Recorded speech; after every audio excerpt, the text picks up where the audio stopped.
Director of Early Childhood Development. Our national anthem follows, and that will be performed for you all, for all of us, by the first students from St. Cloud High School. Their names are Angel Concepcion, Cameron Franco, Kaylee Guzman, Amy Seda, and Jamie Thomas. The mission statements will follow by another Ms. Stefanowicz, our Executive Director for CTE. Our translation services, they're provided to us by Ms. Belinda Reyes, our Executive Director of Multicultural Science. And then we will do a process of board comments. But Mr. Whiteheart, you will please lead us, everyone please rise. Join me as I pray. God, we come before you tonight. Our least humble, and always grateful that we have the honor of coming before you. Lord of Lords and Creator of all, we ask that you provide us with the wisdom and discernment that we need tonight to make the best decisions on behalf of our constituents, our community, and the students that we have the honor of serving each and every day. We thank you for not just this board, but the leadership and the staff across this district that choose to dedicate themselves to bettering the lives of so many people in our community. And we rejoice for the many things we have to celebrate tonight and the success with the appointments, the transfers, the celebration of student achievement, and all of the many blessings that you bestowed upon us. We ask for your protection, your wisdom, your guidance, and your humility in all that we do. It's in Christ's name that I pray. Amen. Amen.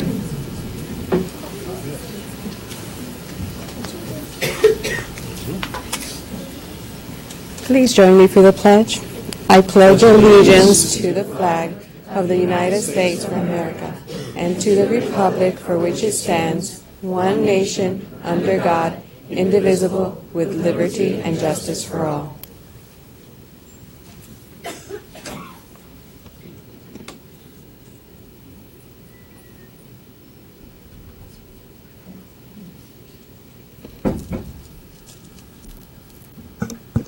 Oh, say, can you see by the dawn's early light what so proudly we hailed at the twilight's last gleaming, whose broad stripes and bright stars through the perilous fight o'er the ramparts we watched were so gallantly streaming, and the rocket's red glare, the bombs bursting in air, gave proof through the night that our flag was still there. Oh, say, does that star-spangled banner yet wave o'er the land of the free and the home of the brave?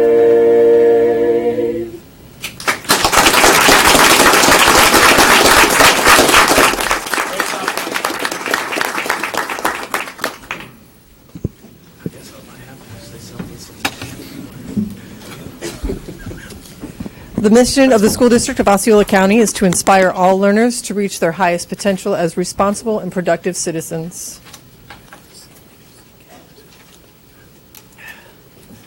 Good afternoon. My name is Belinda Reyes, and I'm here to provide translation services. Buenas tardes. Mi nombre es Belinda Reyes, y estoy aquí para proveer servicios de traducción. Thank you. Our next item on the agenda is a moment where we allow our board members to make positive comments if they have any prepared or are willing to do so. Mr. Thacker, may we begin with you? Yes. Thank you, Mr. Soto. Several years ago when I got on the school board, one of the reasons I was interested in getting involved was the perception of the school district. And as we all kind of know, perception becomes reality. And I really believe you can have the best school district in the state, and if you don't talk about it and you don't tell people about it and people think you're not, you're not. So we went through the strategic plan today for the last 2 hours and 15 or 20 minutes, And there are things that are changing here, and there are perceptions that are changing that are extremely important to this community. It's extremely important to the school district, it's extremely important to the board, and it's extremely important to our students who go to school here and want jobs when they get out, they want to go to other colleges or go to college. It's that perception that people feel that helps them get into many places that they might not otherwise be able to get in there. So just a couple of things that we talked about in our strategic plan today, and one of the strategic plan items, I believe it's 4, which is community relations and community engagement. We talk about things that are going on in the community that the school district is doing that people are seeing. For one, social media. Until a couple years ago, our social media presence at the school district was extremely small. Now there's social media blasts go out on almost everything. I know Mr. Booth was the one who started pushing that 3 or 4 years ago from Florida School Board Association meetings where we heard other districts doing it. It gets our name out there. People hear it. It gets people talking about the school district and what's going on and starts to change that perception. Another thing that's extremely important to the school district, I believe, is when we have people that work for the school district participating in state conferences, participating in national conferences. We have Mr. Weishire is the president of the Florida School Board Association. Dr. Pace has been up testifying in Senate and House committee meetings. They're not asking people from Osceola County to do these things on a lark. It's because we're starting to change that reputation. Mackenzie Bertram, who was here earlier presenting to us, she will be testifying at a state committee and a national committee.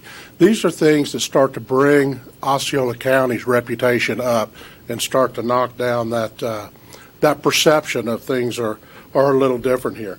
We have a smart bus that's been getting on social media. I was told today that that's now kind of taken on a life of its own, and is being talked about in other school districts actually all the way around the country. We have a health clinic that's a new model, that's a private-public partnership.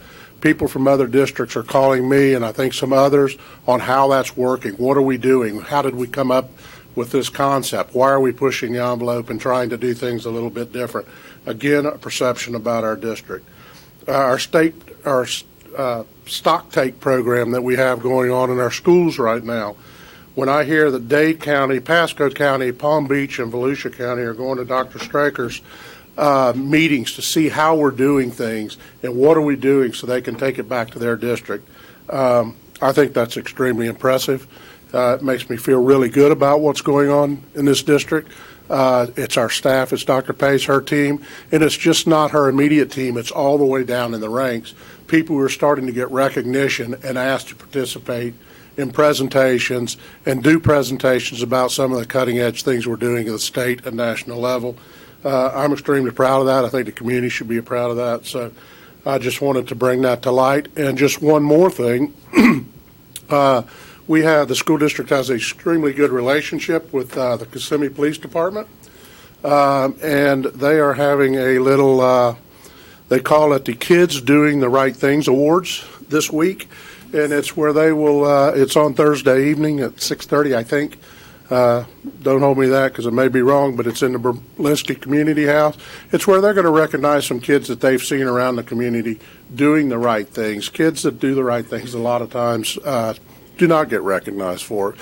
And the police department tends to deal with kids who are not doing the right thing. So it's a chance to bridge that gap for both the kids and the police department and recognize a lot of the great kids that we have in this community. So with that, I'm done. Thank you very much. Very well, Mr. Thacker. Wow. I never speak, do I? No, you took it all tonight. But we listen when you speak. Thank you. First of all, thank you for highlighting all of that because we do a lot of great work here. And the reason why we do the great work that we do is because of our students. So I want to take my time to highlight some students that I had a little bit of time to spend, I spent a little bit of time with them over this past 2 weeks. So first, I'd like to recognize 2 students from OXA who took it upon themselves to fill a gap that they had in their school, which was to create a Black Student Union. And by creating that, they also went ahead and extended and reached out to the community and had this amazing fashion show. I don't know if you guys saw me talking about it on my social media, but I was able to attend that, and it was a really great show. But what I really enjoyed about it was that it was all led by the students, and they really just took it upon themselves to create this space for them at their school. And I also wanted to recognize Kevin Swami. I've spoken about Kevin before. He is an Eagle Scout, and his mother made me aware of that. But also, he and his family invited me to be part of his court of honor. And I'm telling you, if you ever want to calibrate and really kind of focus on why we do the work that we do, why we have strategic plans, why we work so hard to become a district that we are proud of, it's really because of our students. So I was just really privileged to be part of both of those events this week. Thank you. Very well, Ms. Castillo. Mr. Booth?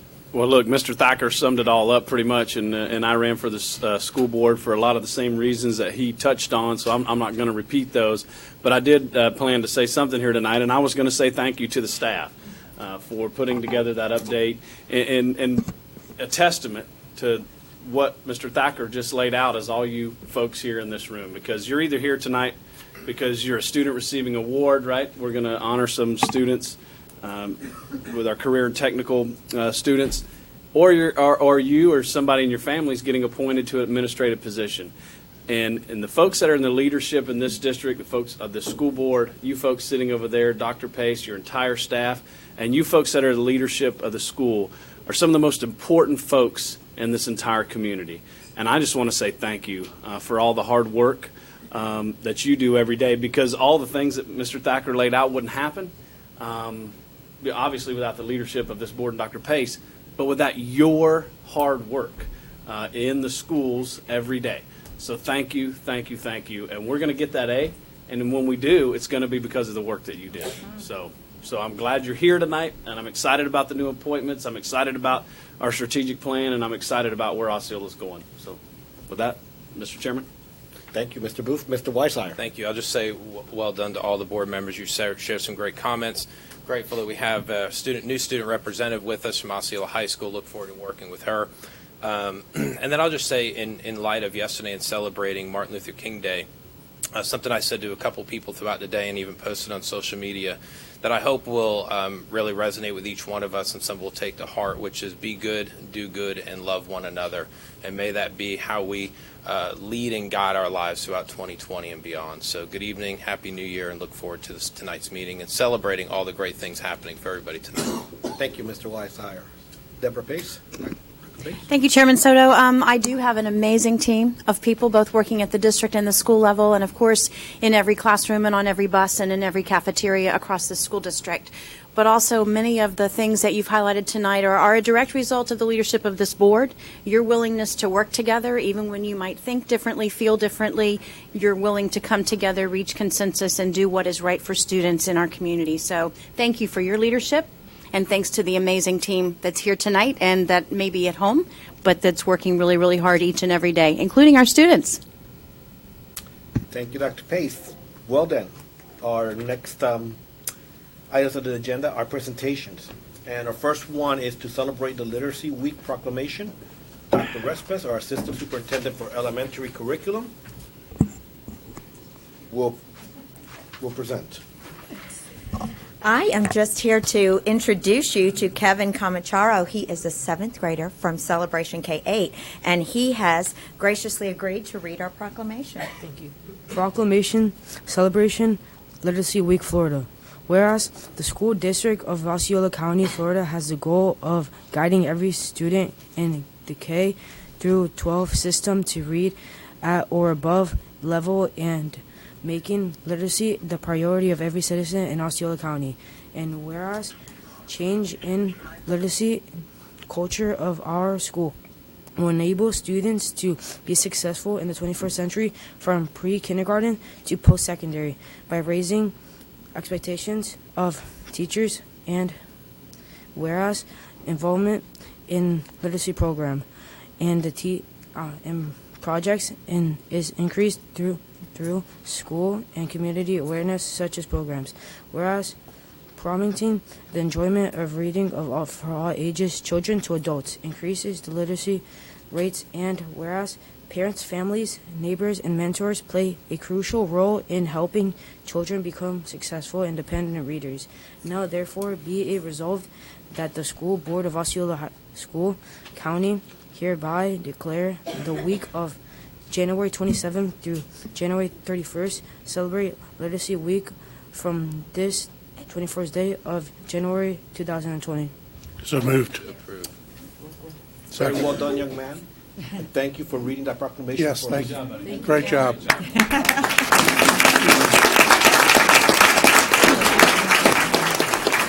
Board, celebrate Literacy Week proclamation. Anyone has any comments or any questions about it?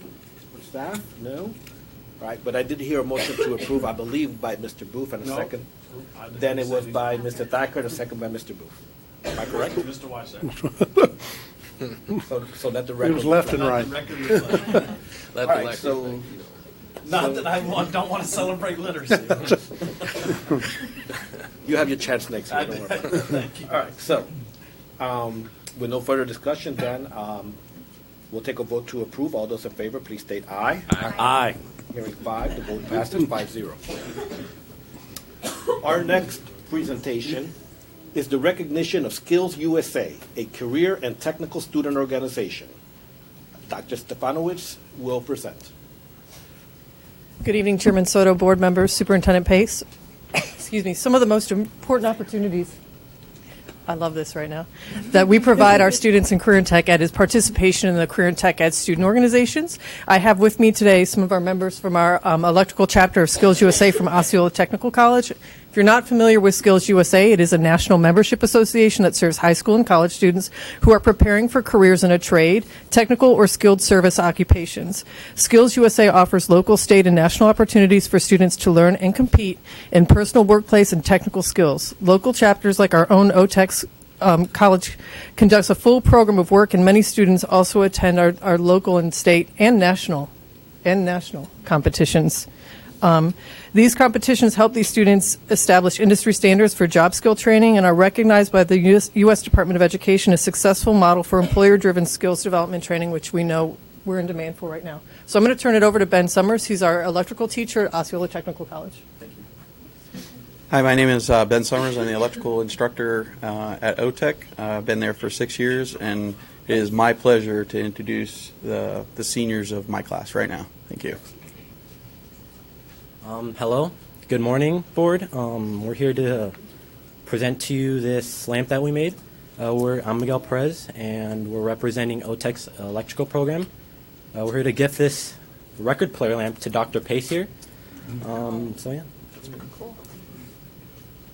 Hello, I'm Luis Baez. I also represent the electrical program.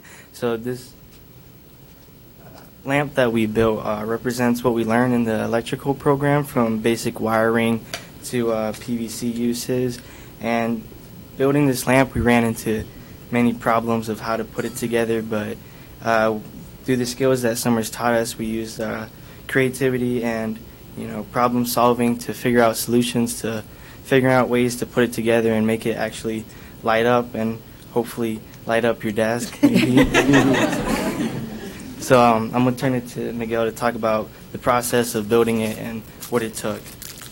Yeah, one of the best things about making these lamps is that not only can you use what you've learned, but you can add your own creativity to it and add to it to make it really yours. One of the best things about making these is that we're an OTEC, and We're going to see if it works. one of the We're going to test it. He's like, wait a minute. What's going on?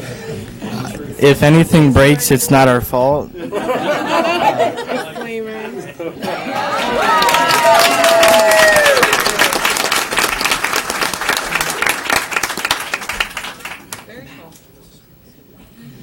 I didn't mean to take you off mission. I'm sorry. Finish your speech. This was great. The assistant superintendents don't have computers now, but they've Yeah, one of the best things about making these lamps, we get to put our own creative spin on it. One of the best things about being at OTEC specifically is that we have access to so many resources. So when we come up against a problem, we can solve it. For example, we didn't have a place for this outlet, so we went to CNC and they 3D printed us one. we didn't have a record player for this, so digital designing created us one. And it's those resources that we get at OTEC and that we really find invaluable. So. Hi, I'm Edgar Quesada. I'm going to talk more about the Skills USA part, about the competition, the organization. So what it really is about, she talked about most of it earlier on, but I want to talk about the family part. The entire electrical part is it's a big old family. We just come together, do what we want. Well, not do what we want. He tells he tells us what to do. We made this lamp because he requested it for us to make it, and we made various more lamps as well. And we just have fun. It's like we go to Skills. Well, for our this year it's gonna be our second year going. Last year we all went. It was a blast. We learned so much. We did so much work, and like just experience I would never trade it for anything. And so right now we're raising funds to go for a second year, and we're having what's it called, at Fat Boys on the 192, a car wash, $5. We're gonna have a bunch of hardworking boys to clean your car for $5. And girls. Or like 1 or 2 girls somehow. I don't know how. Yeah. So thank you for having us. Thank you, Dr. Pace. Thank you. Thank you so very much. I'm excited. It's very creative.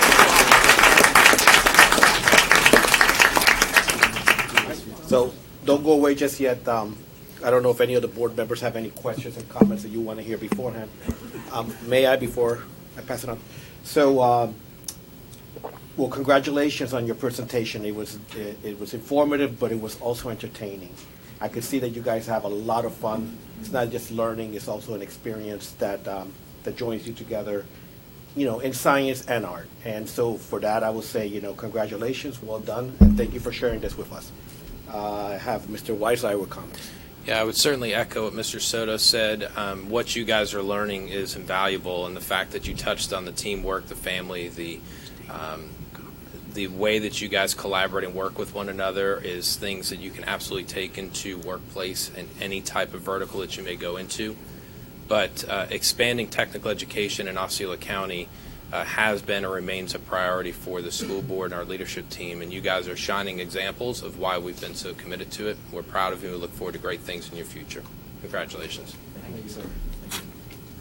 And Ms. Castillo, District 1. Doesn't matter. Okay. It's fine.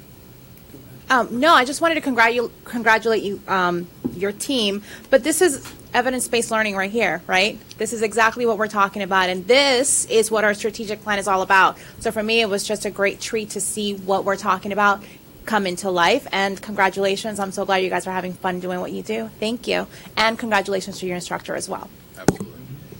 Member Thacker. And I think you slipped when you said you get to do whatever you want to do. I think you do get to do whatever you want to do because you've chosen to do something that you want to do. And that's a very subtle point, but that's really what the school choice and the ability to have different options is all about. And we know the kids who are doing and having fun at school or work perform better. So this is what some of the programs we're providing are all about. So you do get to do what you think is fun and that you want to do. So I'm very happy that you have that opportunity. I'm very happy to see your enthusiasm about having that opportunity. So great work. Good job. Excellent. And I believe the attorney wanted to chime in. Could you contact me? I'll help get them some sponsors to go to the conference. Right. You want to leave this room? Be careful what you ask for, Mr. And by the way, there's a lot of people here that need their car washed, so make sure they all know. Actually, yeah, I need my car wash, actually. If you guys want to sponsor, we'll make you a personal lamp. Just tell us what you want. All of us. The donation has to be kind of up there. Wow, he is really good, isn't he? Thank you all. Good job. Thank you.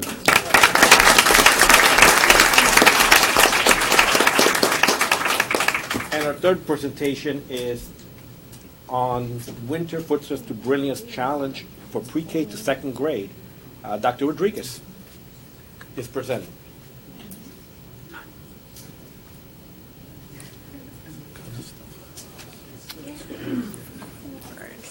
Good evening, Good board evening. and leadership team. Well, we went from the old ones to the little ones.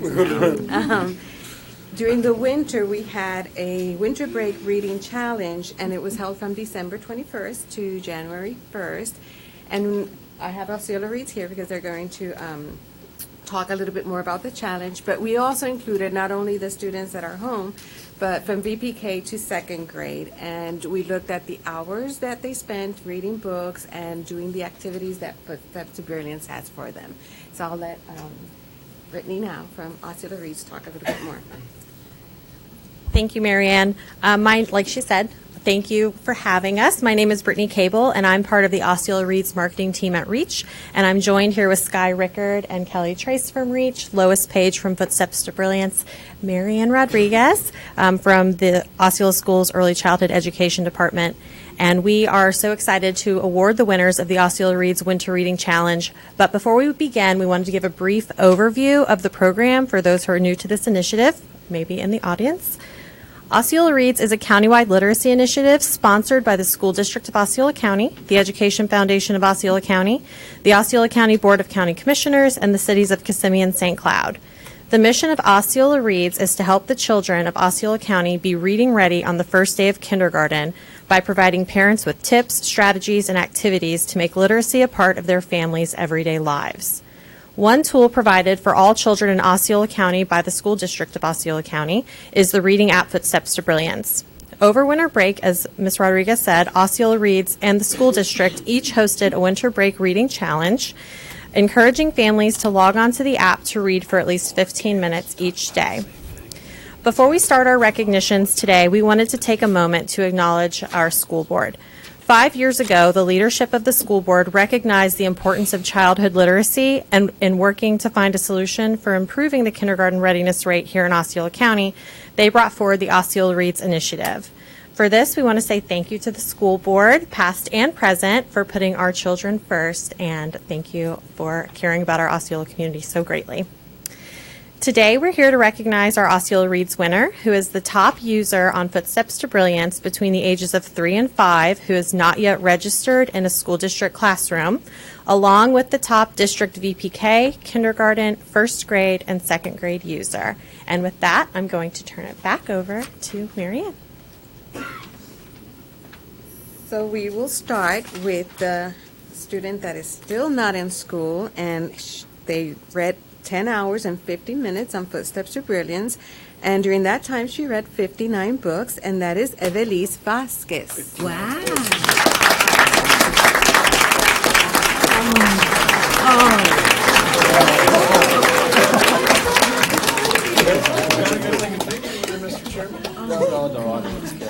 You don't want to see her? Probably a good idea. Good idea. She is adorable. Adorable. Get down there, man. You need to get down there and film it. Jane, do it. Yeah. You're welcome. Oh, very good. Then we have from Miss Stewart's VPK class at Reedy Creek Elementary, Amir Rihi. They read 87 books and over the course of 24 hours and 28 minutes. Wow.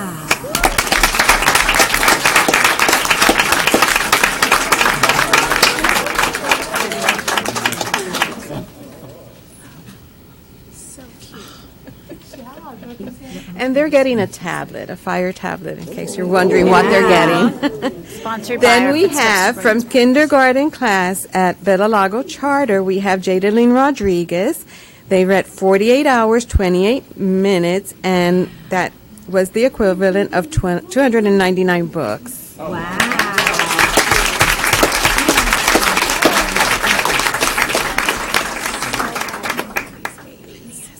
Parents, by the way, you can come closer and take photos. You don't have to hide. Get as close as you need to get the pictures you want. The next one from first grade is Naila Perez from Parton Settlement. She read 121 books in 23 hours and 21 minutes.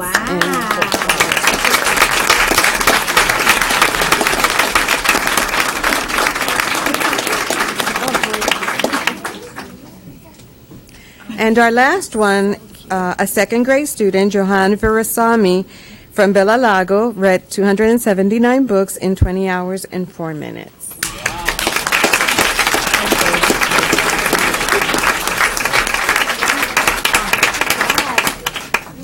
You know what? I read about a small fraction of those many Yeah. books. May I go out and take a picture with the winners? Yes. You don't mind? Thank you. Chairman's coming. So thank you very much. And then our Osceola Reads winner and our first grade winner also won a family prize pack from Wild Florida. Right. So it's tickets to the new safari park and stuff, and a family 4-pack to Old Town. They gave donated for us. Go feed the giraffe.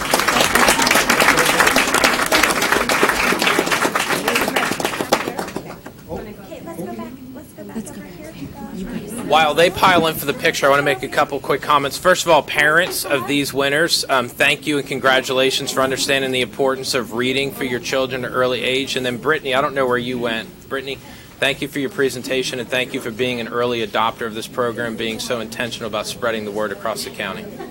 Absolutely.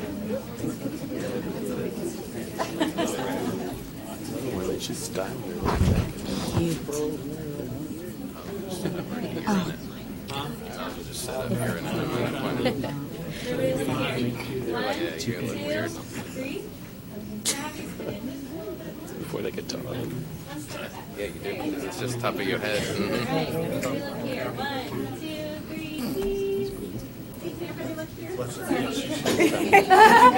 Over here. Yes.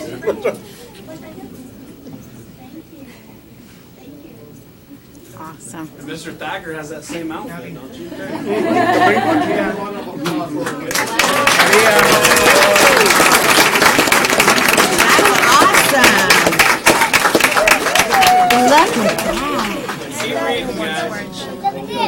You are in the big league. That's awesome.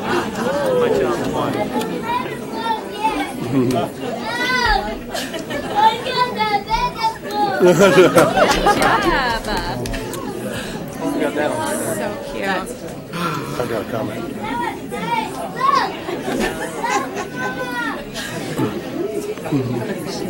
That's how I did when I got my first reading tablet. I was like, yeah. That's what it's all about right there. That's why we're all here. That is what it's all about. I have one thing I want to add about the Footsteps to Brilliance program. When this came into being, I don't know, 4 or 5 years ago, this was not just a school district project. This was a project that we went to the 2 cities and the county about helping us to fund this. And there were some pretty major contributions made. In fact, I'm not too sure, but I think those 3 funded half of this to start. And so this is where the whole community got behind something to make it happen. So just want to make sure the 2 cities and the county get their recognition for making this possible, because we could not generate the funds on our own to do this. So. And thank you, Mr. Thacker, for reminding all of us of that, because I remember that as well. Dr. Pace. Just very quickly, I also would say that we've been great partners with Osceola Reads, with REACH, with Footsteps to Brilliance, and with our Education Foundation to implement the program that came about from the board, the 2 cities, and the county. So as we move forward, we do own now, as a community, Footsteps to Brilliance, the app, into perpetuity. It will continue to be updated. And we're really kind of thinking about bringing a suggestion to the board to switch our focus from just an app-based program to really helping to build on some of the things that were highlighted in Strategy 4A, helping parents engage with their students as from birth to beyond in how to help their children learn to read and develop other skills. So do want to say thanks to all of our partners and certainly thanks to the board for the support. Excellent, Dr. Pace. All right, so, whoa, this is big. The next item on the agenda is appointments and transfer. Dr. Pace, take us through this, what will probably be the highlight, right? Kind of? I think it's the highlight because we have amazing district leaders that we've been able to grow and develop and support here in this We've district. got a long way to go to beat Junior right here and being that excited about his tablet. Oh, that's true. Second, that's why I said that's why I held back a little bit. Item 3.01, board members, if I could ask Miss Amanda DeWright to step forward. Some of you may know Ms. Rosenbaum, who has been the assistant principal at Central Avenue. She has recently given birth to a little person and is going to be out for the rest of the year. And we are asking the board's permission to appoint Ms. Amanda DeWright as an interim assistant principal at Central Avenue Elementary School. She's been a teacher, an RTI MTSS coach, a testing coordinator, math and science coach, and K-5 mathematics resource teacher for our school district. She received her bachelor's degree in elementary education from Slippery Rock University, a master's in elementary math and reading, K-6 from Walden University, as well as a master's degree in educational leadership from American College of Education. And this appointment would be effective tomorrow, board members, with your approval. I'll second Mr. Weissire's motion. All right. You know, board members, you could just hit the button. I know the order. And the first one would be the motion, and the second will be. Except we don't know who's first. Yeah, You're the only one that knows that. I just want to see who could outbuzz our Jeopardy champion, in ethics Jeopardy. All right, so we have a motion to approve by Mr. Weisire, a second by Mr. Thacker. Without any further comments, we take a vote. All those in favor, please state aye. Aye. Hearing that the vote is 5-0, motion passes. Congratulations. Thank you. Thank you. Okay. Sorry. So thank you for your confidence in me. I have many mentors in this room here today, and I thank all of you for that. And I definitely thank my family, who I've managed to bribe them enough to keep them quiet this time. So, but I appreciate all of the support, and I'm very excited for this. So, thank you. Dr. Pace, how many derites does that make now as administrator? Is this number 3? Yes. This would be number 3. All right, congratulations. Thank you. Done. Great job. Good luck to you. Well done.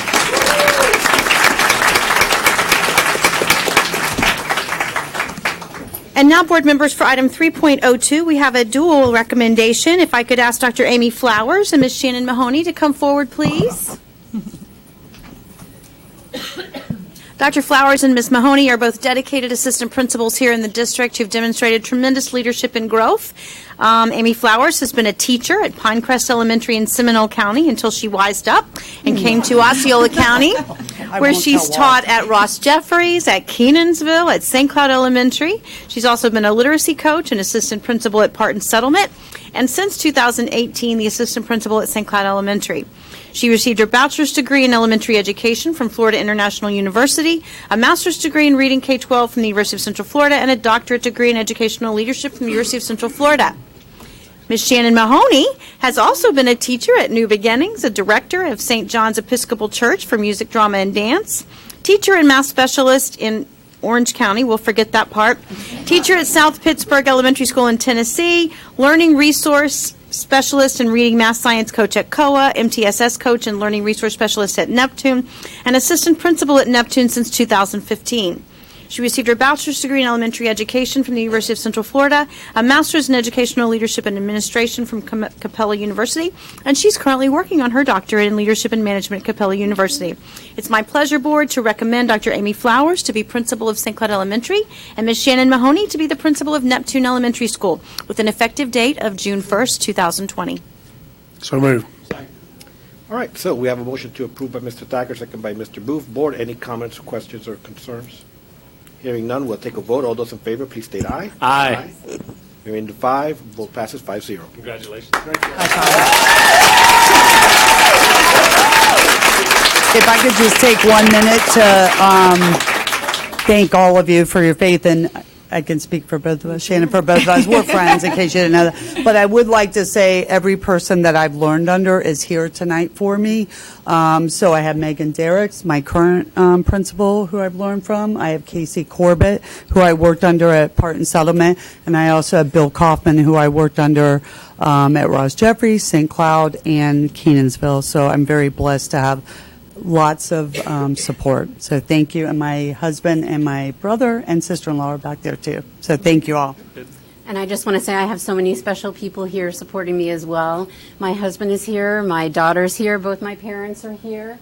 And my brother and his little ones are here. Linda Harwood, my wonderful principal, is here. Timmy Godin is here, one of my previous wonderful administrators.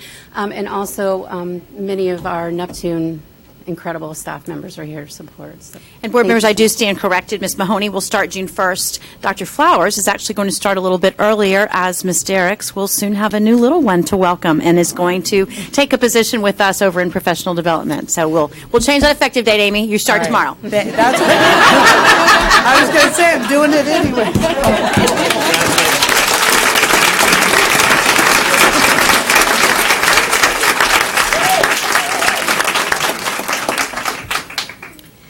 And next, board members, items 3.03, if I could ask Ms. Christina Harrell to come to the front. Board members, I am pleased tonight to recommend Ms. Harrell to become the principal of St. Cloud Middle School when Ms. Shavini retires. That would be an effective date of June 1, 2020. She will be doing some transition time between her current work and shadowing with Ms. Shavini. She was a teacher at St. Cloud Middle School, dean of students at St. Cloud Middle, learning resource specialist, testing coordinator there, as well as an assistant principal from 2014 to 2018. She's been serving as the assistant principal at Denjon Middle since 2018. She has a bachelor's degree in history from the University of Central Florida and a master's degree in education leadership from American College of Education. And I am confident she will do a great job continuing our Bulldog tradition in St. Cloud. So moved. Second.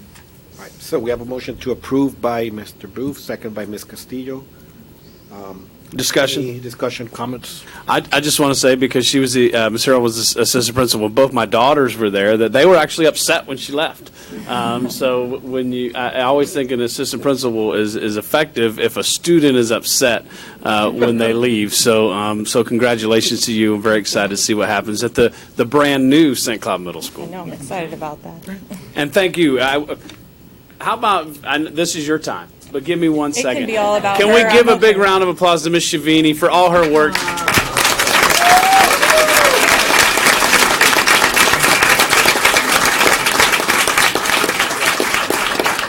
And Ms. Harwood is here, and you, yes, thank you. Give her a big round of applause.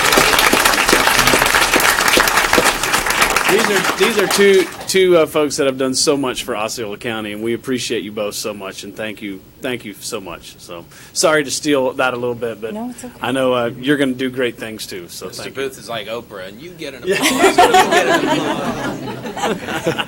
I'm done. I'm giving away cars next. All right, so let's just take the vote then. Anyone else? No? All right, so we have a motion on the floor. All those in favor, please state aye. Aye.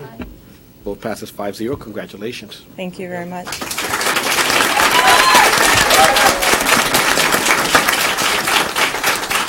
I just want to say thank you to the board and the district leadership for allowing me to go back to St. Cloud, where I spent 12 years. So I appreciate that. I also want to thank my family that's taking up half of this room over here for being here as well. I appreciate it. Thank you. Congratulations. Good luck to you.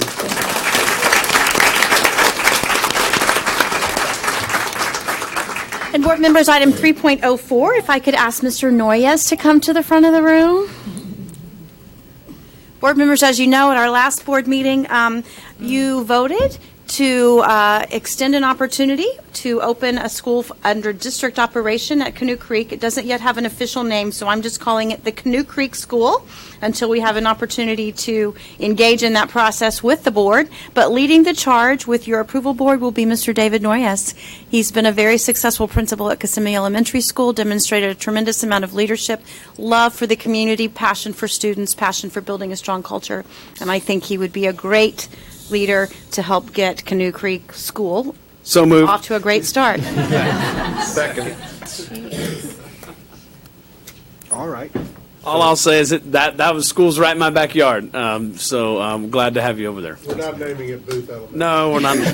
So no I'll have to pressure. die first, according to the policy. I'll just make a quick comment. Who would have known when you and I were 12 at Reedy Creek Elementary together that today we'd be here? But I'm proud of you. I've continued to be proud of you over the many years of watching you lead and shape the minds and hearts of young people in our community. You've been an effective leader, and I couldn't be more proud of you, and I'm excited for the work you'll do to transform Canoe Creek as well. Thank you. Yes, sir. Awesome. Yeah, just a brief comment. Not just for yourself, but for all the appointments and transfers. It's always a pleasure. I feel privileged and lucky and honored to take part in this, because I recognize that each and every one of you have dedicated a lifetime to this profession, to this calling of teaching and now leading. And with this school and what we're trying to do there's something a little bit different, something new. We are taking a leap of faith, and I trust 100% that Dr. Pace, was very, very, very specific as to why you should be there, and I know that you're going to do a great job. And I thank you for taking that challenge. And with that said, any other comments? No? Well, then we'll take the vote. Motion to approve by Mr. Booth, second by myself. All those in favor, please state aye. Aye. Hearing 5 votes, the vote passes 5-0. Congratulations, sir. Thank you.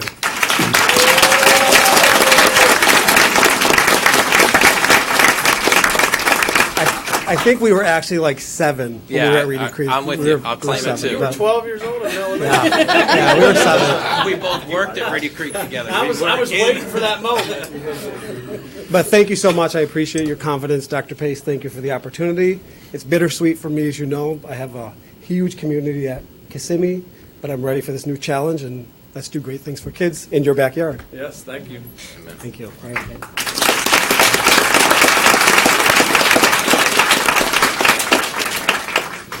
And Mr. Soto, with your permission, I would like to amend the agenda to pull item 3.05 and bring that back to you at a later date. Okay. Getting excited. Me too. I was like, We've had all the excitement I can stand tonight. okay, enough excitement for one day. At this time, if you all, anyone that was here, as a guest of someone who was either presenting or being appointed or transferred, we're taking a break. You're free to leave. You don't have to stay for the rest of the agenda, unless you want to discuss some of the business we have going, lifting and facilities and engineering, transportation, stuff like that, which is fun. I mean, when you get into it, keep going. after a few after a few years, dozens of meetings, you'll get the hang of it like I You did. get a car. You get a car.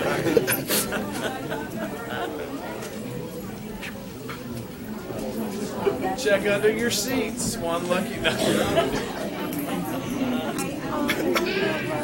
so cute.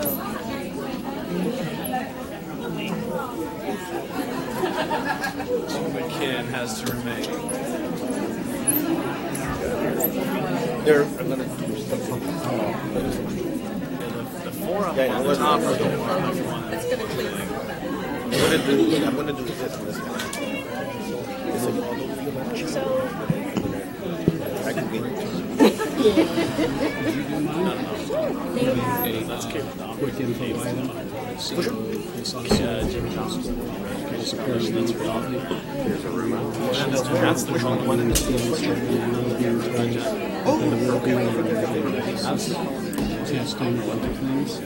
Oh man, maybe I should call them. Let me ask them if they want to do that. Yeah, I would have come up in my film. That's Right. kind of where I'm. Oh, They're all. I thought you were trying to be fish. No. They're all. Yeah, right. I think now one of them. And I'm going to have to do Might be. radio system. Is he the teacher? Mr. Warren might be the teacher. This one is different, I guess. This one's different too. So we are No, it's all comes down to the snacks and the culinary. It's all about. I bet it's all the same. to fully grasp what it is they want to do. Dude, I was waiting for that. I don't even know her name. I know. She didn't put it on there. I don't know what's going on. She didn't throw it out there. She's keeping that close to the vest over there. I was getting all excited. I just saw it on the Me too. agenda. I'm I like, was like, hey. We're going to have We could do something right a next moment of excitement. Whatever. Come on down. I'll surprise you about stuff like that. You know that. All right. I figured you couldn't trust Kelvin.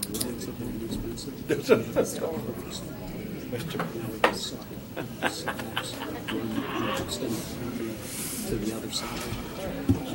And building Yeah, I want the door to close. it's not what to take because it's No, Mark's closed.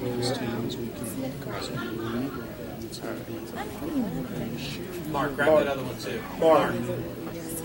Mr. Lockard, can you grab that other door? I was gonna say he's got as good a hearing as you. He still hasn't heard. All right, so we'll reconvene. Members of the public board, this is the time in the agenda we set aside, and we open the floor for public comments. We ask that anyone who wants to address this board fill out this little slip, yellow slip, and that when they approach the podium to state the name and address, and understand that you have 3 minutes to speak. Furthermore, I believe that we have perhaps several members that want to speak on the same topic. So I'm asking, I'm not saying that we're going to do it this way. Would you like all to come to the podium together, or do you want each one coming up for 3 minutes? And I believe those are for Karen, Juan, and Kayla, and Am I right? Would you like all four of you to approach? I would not shortchange you in time. If you all four come up, you'll have 12 minutes to speak. Whatever makes it, if you think it'll help your messaging and make it better. Yeah? All right, so come on up.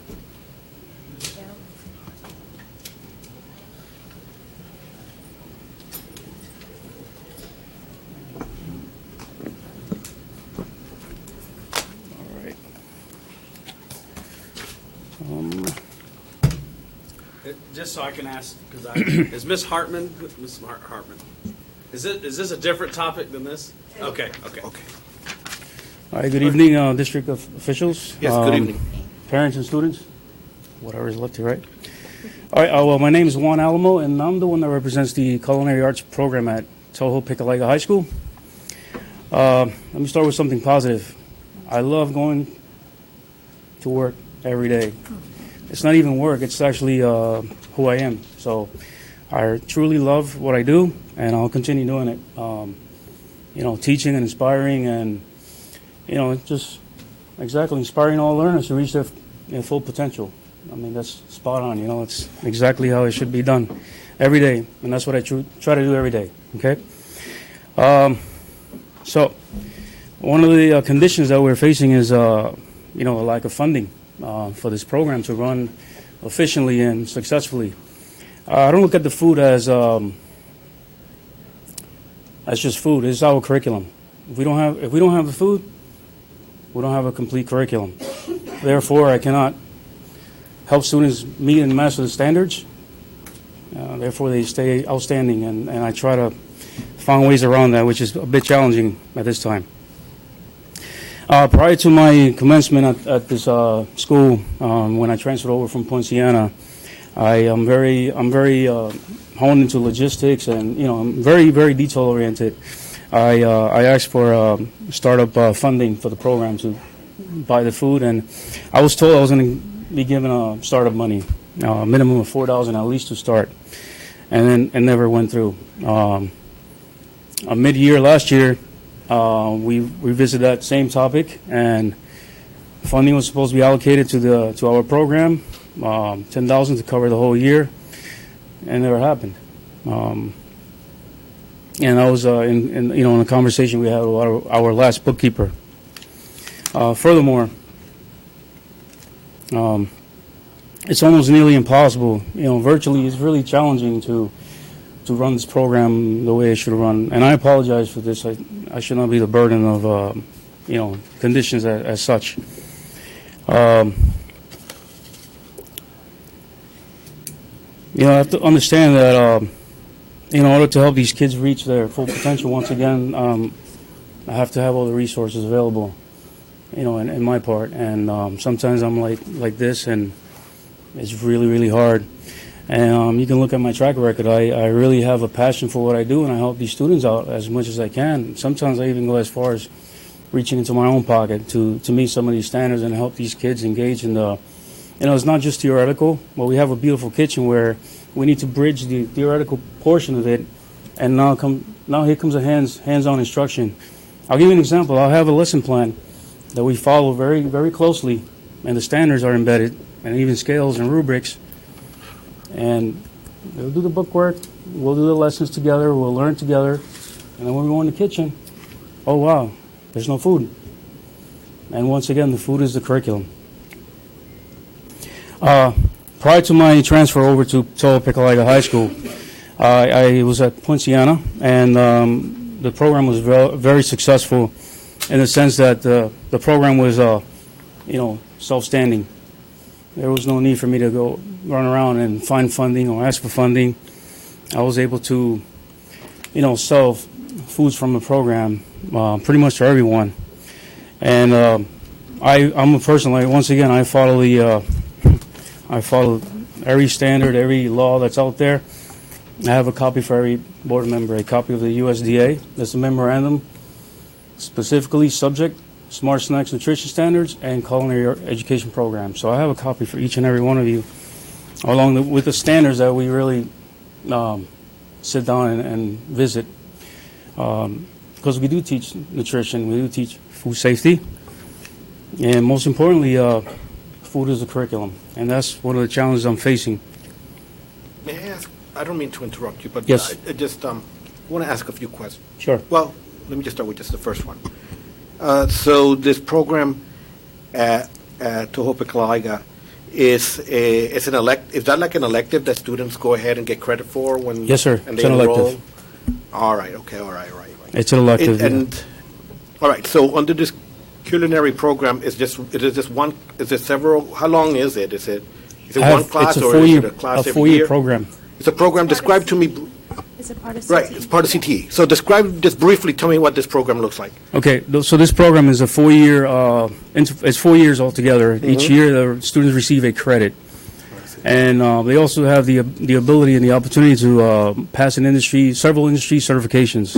With those certifications, they also are tied into industry. For example, if they want to pursue a career in culinary, they're able to receive scholarship opportunities. It really opens up that door, not just to the back of the house, but also front of the house. All right. Yes. So describe to me, so wait a minute. So have you been there since the school opened? Yes. All right, so describe to me in general what kind of students enroll in this. Well, we have all four grade levels. We have freshmen coming in, they explore the first year. I mean, I try to retain them as much as I can. I'm being realistic. Right. And then from there, when they discover, hey, this is what I want to continue doing, they earn that credit, they move on to the next level, which is Culinary 2. And then I start really getting them trained for industry certifications. Usually we go into the food safety management certification under the ServSafe. So these, you have two young folks with you. Yes, I'm going to move on with them now. And they're I both students apologize in your to both. program right now? Yes, they are currently. Okay. I want to have them. Yep. I don't want to take over your presentation. Yeah. It's just that I almost want to get to the point where I want to hear what we can do. Okay, well, I'm going to finish with this. I'm going to hand out a few copies of these, the USDA memorandum from the Culinary Arts Program. Specifically, this is nationwide. There's 6 copies there, along with the nutritional standards for food sold in the school.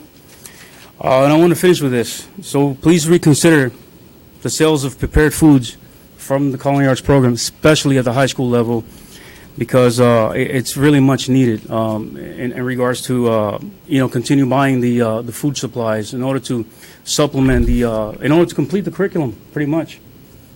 Okay, what exactly are you suggesting, like for the food that's prepared by your program to be like sold in the cafeteria? No, sold throughout the through a part right there in school for students as an Yes, sir. option Yes. that they could do for lunch. Exactly. And so you came from this similar program in Poinciana. Yes, sir. And that's what you guys did over there. Yes, we actually had that working out very well because I sat down with my previous administration, and we went over this very, very clearly. It has not changed. I do this every year when I pre-plan for the school year. I want to see what's changed and what's remained the same. So we sat down together, and this is what we came up with. And it's like, you're good to go, chef. Just make sure you're following those standards. And what we do in the course, I really do everything as I would say 95% everything is made from scratch, whole grains, small portions. I don't even utilize animal fat unless I'm baking a cake. We have to use the butter. But Professor, would you yes. mind if I just ask each one of your students to just describe a little bit more what they're thank doing you. in their class? Yep. Ma'am, would you care to go ahead and go first and just tell us a little bit about your experience there and why you think this is a good idea, what is being proposed? Yes. So I just wrote a little thing. Good afternoon, everyone. My name is Kayla Domries. I'm a junior at Tohopekalaga High School, and today I'm representing our new and growing culinary program. It's one of the major reasons I chose to attend the STEAM school, and I've been working and studying hard on my industry certifications since last year, and I've already taken the ServSafe certification, which is the Food and Facility Safety certification. And now I'm working towards my ProStart certification. This certification is taught from culinary levels 1 through 4, and it covers everything from pricing, portion size, presentation, food costs, but none of this can truly be learned without the hands-on learning portion of it, which is the issue that we have come to talk about today, which is that we are not able to sell on campus during school hours. It's essential to first keep our program running smoothly financially, as well as letting students be able to learn how to properly sell and do budget managing and learn how to really do this in the industry, because this isn't a home ec class. This is preparing us for the industry. This is a CTE class, which is the certifications that we are working towards. And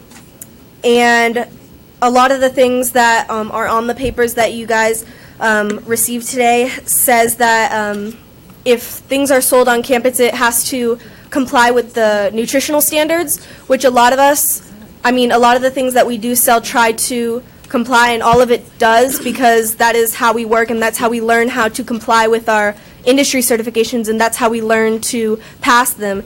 And it is, unfortunately, we haven't been able to proceed with the sales, and in turn we can't fully learn the curriculum because it is hands-on. And please know that we're not just a normal school fundraiser. This is part of our curriculum. Understood. So really, without getting the food, without learning how to do knife cuts, knife skills, without being able to learn any of that, we truly can't prepare for this industry certifications, which is a lot of what we are preparing to do. And it's a 2-year test, so we have to be able to take part 1 and part 2 in 2 years. So it is a lot that we need to prepare for with hands-on experience. All right. Thank you very much for sharing that information. Thank you so much. All right. Thank you. Young man. Hello, school board. My name is Kevin Howe. I am a senior at Topekalaga High School. And just to everything as Kayla just said and Chef Alamo has already gone over, and we need this funding. If we don't have this funding, we don't have a program. We don't have the food. There's nothing for us to make. We've been offered funding before, except that's only been for the benefit of other programs. If we can't benefit from our own program and continue to profit from it, then what is the point of continuing on with this? This is one of the major things that most schools in the county where Osceola County doesn't have, is their culinary program. This is very unique to this school. You go to Harmony, you go to St. Cloud, they do not have this. They have it here at Toho. And it's just an amazing program run by Ms. Juan Almo. All right. Well, thank you very much for sharing that information. Ma'am, is there anything that you want to Just share with one us? second. My name is Maria Garcia. I work at Highlands Elementary. Mhm. I am very familiar with Chef Alamo. We've been partners for quite some time. I am familiar with Jamie Domries. I am the bookmark buddy at Highlands, so I'm very familiar with her mom. I can vouch that this is his passion. This is what he loves to do. He wants to inspire the kids. He's inspired the kids even to the point where Jamie Domries has her own cupcake business, for those that do not know, and she's amazing. Please, Kayla Domries. So I'm asking that you please reconsider all the hard work. I am very fully aware, because I've gone with him, like when we've gone out to go buy at Sam's Clubs and stuff like that, where he has pulled out of his own pocket All right. for the past 2 years to keep this program going. Well, I appreciate you vouching for Chef Alamo. I got the same impression. This is my first time I met him, but I kind of agree with you. He has been Teacher of the Year. He's received high impact at Poinciana. And Very good. We honored him Very good. last year. Mhm. Oh, you did? Yeah. Thank you. I appreciate it. Thank you. So I have the light on. Dr. Pace, you want to Yes, Chairman Soto and members of the board, I'm happy to have Ms. Stavanovitz and Dr. Phelps work together along with Dr. Reinhardt to problem solve with Chef Alamo. As you know, the school board policy was recently put into place to comply with federal guidelines related to competition for food for students during the school day, but we're happy to problem solve. There are things that other programs have done in the district, for example, the culinary program at OHS, the culinary program at Poinciana, that I'm confident that we can manage to problem solve with them and help them achieve their goals while at the same time complying with board policy and federal guidelines. Thank you, Dr. Pace. It sounds to me like this is a program, it's new, a new school. It's taking off in the right direction, and I'm very pleased to feel, to know that the district is 100% going to go ahead and work together. As it is with so many things, there's a lot of things that we want to do, but before we can do any of it, we have to make sure that we're allowed. And so that's going to be one of those dynamics that are going to be at play here. But you heard it from Dr. Pace, the superintendent, and I really appreciate you coming over here and bringing this to our attention, mostly because we know what a great program you have and what great students you have. I think that's the biggest thing. As far as the problem that you're having right now, that's going to be hopefully will be easily solved. Yes, Mr. Weiseier. Actually, Mr. Booth. Oh, okay, that's Mr. Booth. No, I was just wanted to say thank you to Kayla. Kayla is like the Toho Tiger rock star, if you don't know. She's the one. She will invite you to stuff at the school, and she's organizing everything. She's always putting stuff together. So when I saw her name down here, I knew it was probably something important for Tohopokalaiga High School because this girl is a rock star. Right on. Thank you, Dr. Pace, for doing that. I know that we'll have a solution here, certainly, and it's always troubled me that with these federal regulations, and some of them have changed, been relaxed, and then some have come back, and these things, and we keep going through all of this on the food stuff. I think it's fantastic. I think we had a program at St. Cloud Elementary where a teacher was growing cabbage in outside, and it was funny.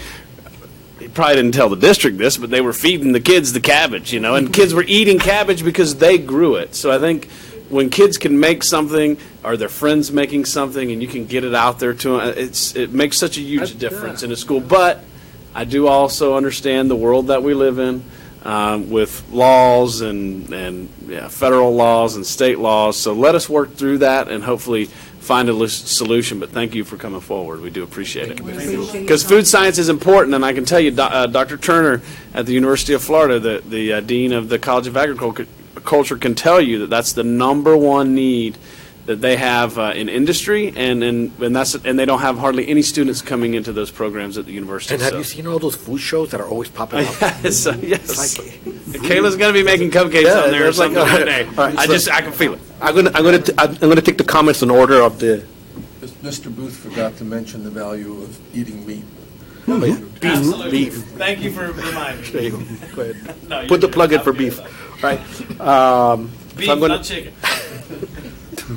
Mr. Thacker. I just want to thank y'all for coming, and I can attest to your program. I've been to Poinciana when you catered a function out there 3 or 4 years ago before Toho was up, and you did you fed the Osceola leaders lunch last year, I think it was, I think it was last year, and extremely impressive. The kids were extremely impressive. It was well done and well deserved. So. I'm confident we can find a solution. Don't be afraid. If we can't get to a solution, come back. So, Mr. Weiseier? Thank you for coming. Obviously, communicate with your principal, work with Dr. Pace is always the right mechanism. Making the board aware of some of the challenges is important, as the superintendent does. Clearly, the board believes in this program. We're the ones that put it in place there and saw the vision of expanding the career and technical programs at Toho High. So we're in full support of the program and what it is it's supposed to accomplish. Poinciana, sad to see you go, but we're glad to see you at Toho making a difference for those students. And as Mr. Booth mentioned, there are times where we get stuck in between what it is we'd like to see and what we'd like to do and what some of the rules that are handed down to us are that we have to then comply with or implement. It's about finding that balance in between all of that to make sure that it doesn't hinder what our ultimate goal and vision is. And so I'll temper my comment a little bit. I think that there could be some solutions for you and what it is you're looking to achieve. I don't know that I could sit here tonight and say that all solutions, because I need to understand the impacts of the policy that we implemented and then the various components of how they impact your program and some of the things that you're asking for. And so I just don't want to overpromise to you tonight. But my promise to you is that I value the program, what it is that you're doing, what it is that you're learning, and the role that it plays in having a well-rounded education in Osceola County and creating a workforce that's prepared to enter and be ready to lead and serve. So thank you. Thank you. And Ms. Castillo.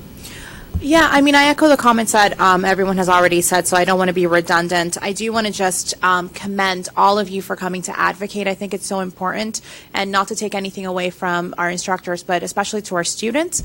I love that you guys believe so much in a cause that you're willing to come to talk to the people who can help you. So don't ever stop advocating for yourselves.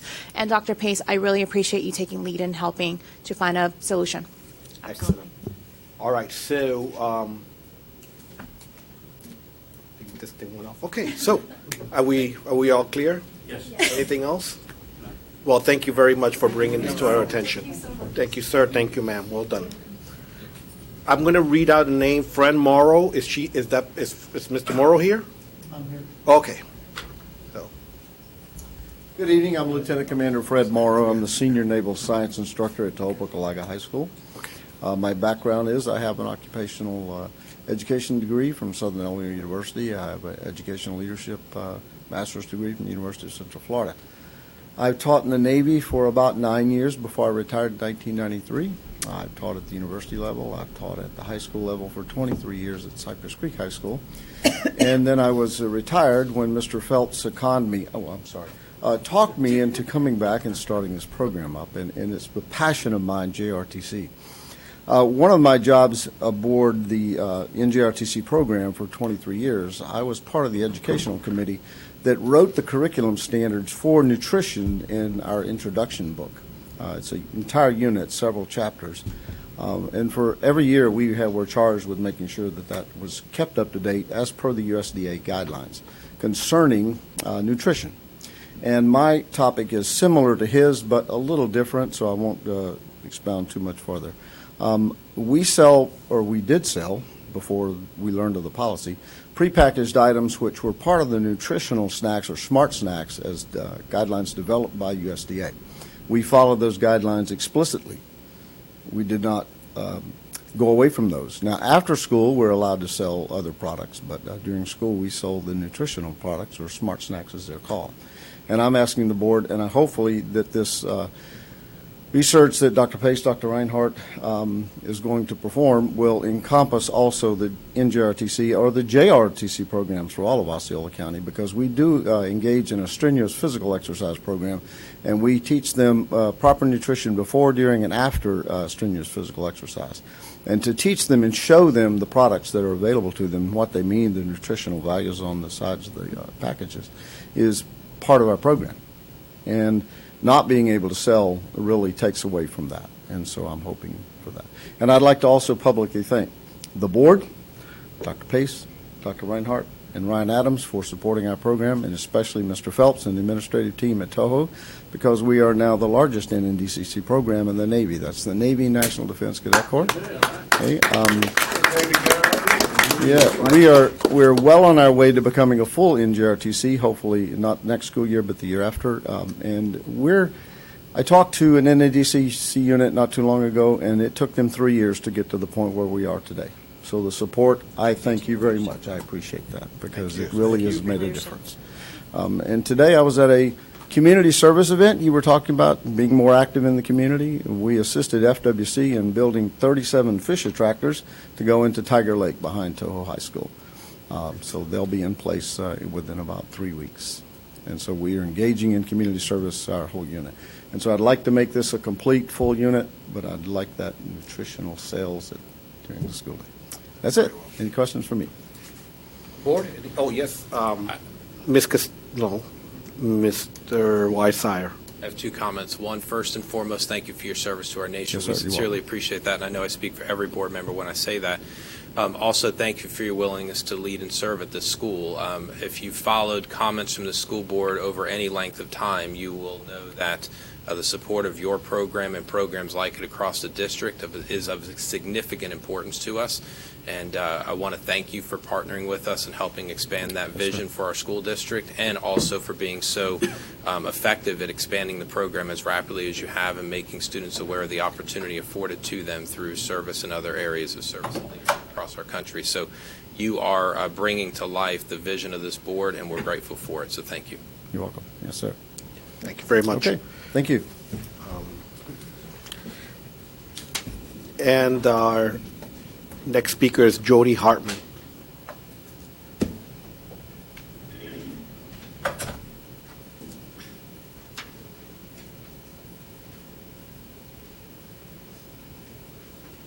Good evening. I'm Jody Hartman. I'm at 3944 Canoe Creek Road, St. Cloud, Florida, 34772.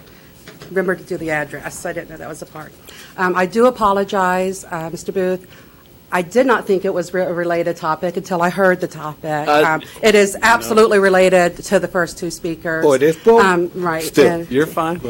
We do have information. Do you mind if we approach to? Please.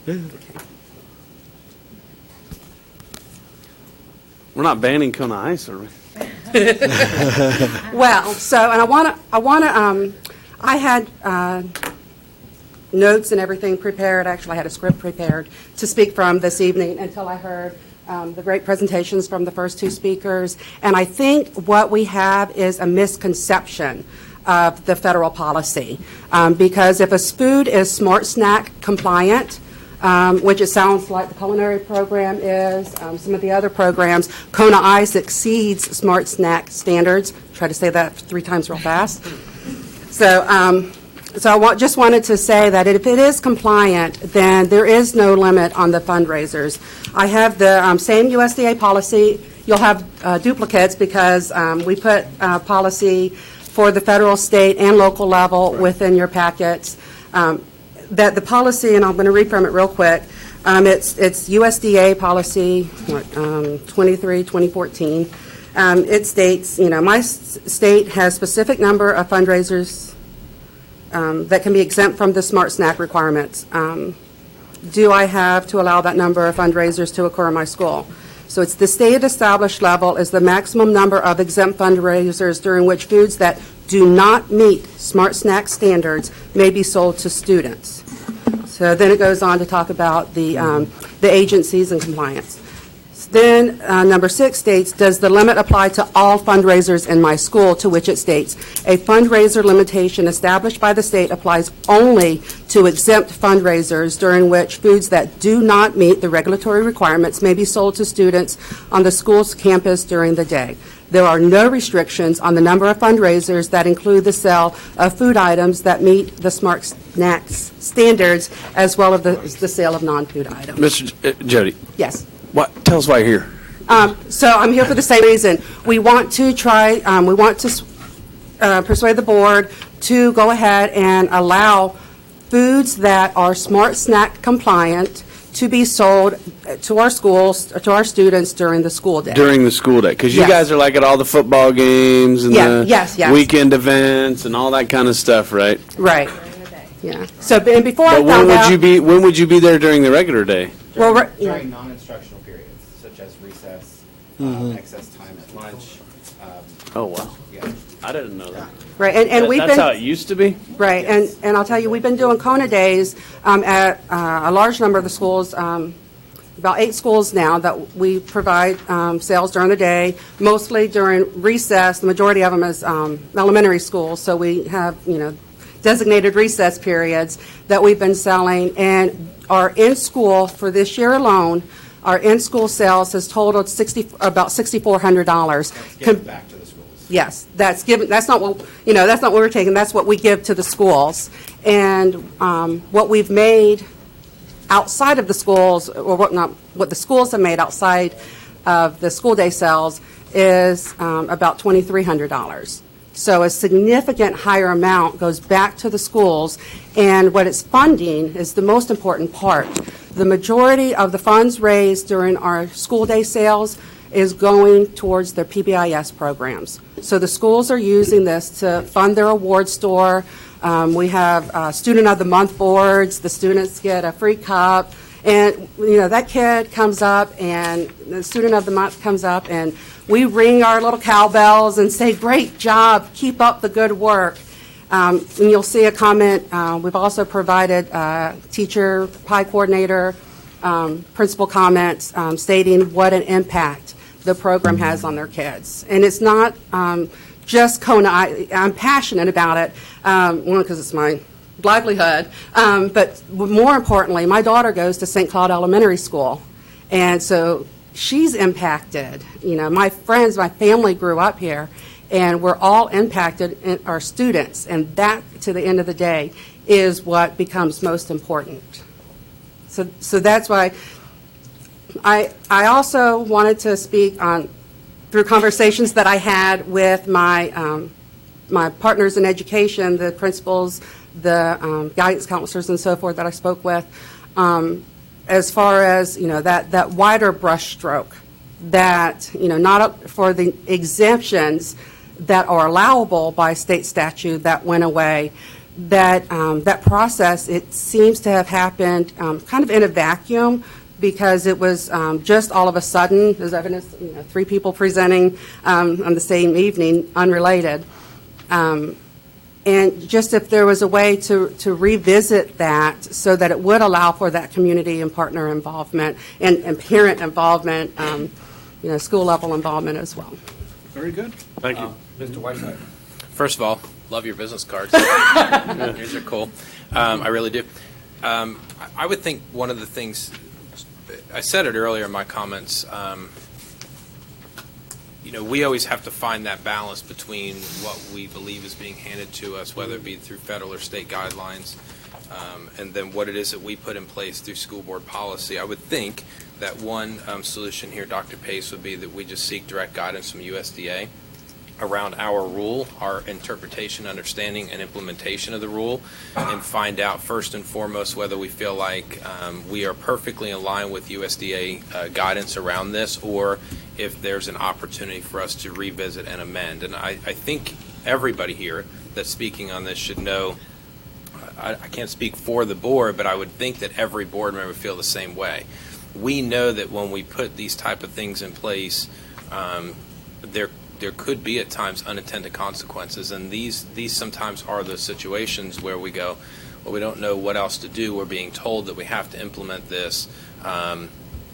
And the last thing we want are programs that we value so much in the district or partnerships we value so much across the district to be negatively impacted. So I think what you'll hear, and I think what you've heard from the board superintendent tonight, is there's a commitment to understanding what we can and can't do. I would request that we do get guidance directly from USDA around this and have some conversation with alignment between our school board policy and USDA guidelines around that. If there's opportunity for amendment, bring it back to the board. We'll revisit it, look at it. If there's not, then we'll be honest to tell you and say we're hamstrung in the fact that this is what it is and this is what the guidance tells us. So I'm open to revisiting it as appropriate. Let's hear what our board attorney has to say on the matter. Members of the board, I've gone through a couple of food service audits related to products being sold in schools, and it involved the state coming in, and it got very contentious with interpretations and views. So, Mr. Weisshire, you're right on point, but in addition to the feds, we need to discuss with FDOE in Tallahassee, because they're the ones who come knocking on the door, and they are very strict in applying these rules. You go on with stories that made common sense to me, and they went, no. So it is very, very prohibitive as to what they allow to have students have access to, et cetera. And then there are policy issues, which I won't talk about today, that go beyond whether you can do it or not, and then you have to evaluate that. So Dr. Pace and I will work together on that and bring back to you the best guidance we could bring back to you. But I was talking to Randy and saying, regardless of what we came up with, we need to vet it with the state and the feds so they don't come in after the fact, because they will financially punish you. Right. I think the big takeaway from everybody that spoke tonight is your message is heard, your concerns are heard, and we'll look at them as appropriate. Mr. Booth. Well, that was going to be is let's get Frank involved and the state, because I know beyond USDA, we do have FDOE, and I don't know if FDAX is involved at all at this, but they could be. But certainly, as we look at we know how great a partner Kona Ice is, right? Well, you and I had a conversation at a funeral, but we did.